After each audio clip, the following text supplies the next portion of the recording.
பாகிஸ்தானின் கராச்சி சர்வதேச விமான நிலையம் அருகே பயங்கர சத்தத்துடன் வெடிப்பு சம்பவம் நடைபெற்றுள்ளது.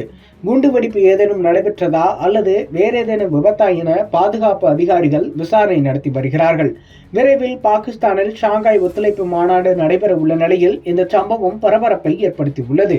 பாகிஸ்தானின் சிந்து மாகாண தலைநகரான கராச்சியில் மர்ம பொருள் ஒன்று பயங்கர சத்தத்துடன் வெடித்துள்ளது.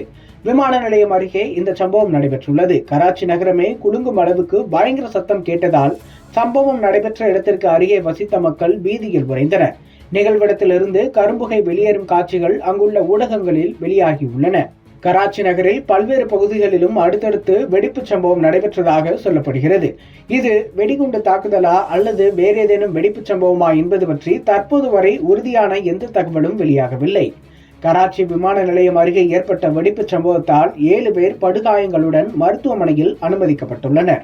கராச்சி விமான நிலையத்தை சுற்றியுள்ள இடங்கள் பாதுகாப்பு வலயத்தின் கீழ் கொண்டு வரப்பட்டுள்ளது. தொடர்ந்து அங்கு தீவிர தேடுதல் வேட்டை நடைபெற்று வருவதாக பாகிஸ்தான் பாதுகாப்பு அதிகாரிகள் கூறினர். விமான நிலையத்தின் அனைத்து வாயில்களும் இதனால் மூடப்பட்டுள்ளது. வெடிப்பு சம்பவத்தை அடுத்து அப்பகுதியில் சில கார்களும் தீப்பிடித்து எரிந்தன. விரைந்து வந்த தீயணைப்பு வாகனங்கள் தீயை கட்டுப்படுத்தியுள்ளன. விமான நிலையம் அருகே டேங்கர் லாரி வெடித்ததாக சிந்து மாகாண உள்துறை அமைச்சர் ஜியா உல் ஹசான் லன்சர் தெரிவித்திருக்கிறார். எனினும் டேங்கர் லாரி வெடிப்பு ஏற்பட்டதற்கான காரணம் குறித்து விசாரணை நடைபெற்று வருவதாகவும் அதன் பிறகே உண்மையான காரணம் தெரிய வரும் என்றும் தெரிவித்திருக்கிறார்.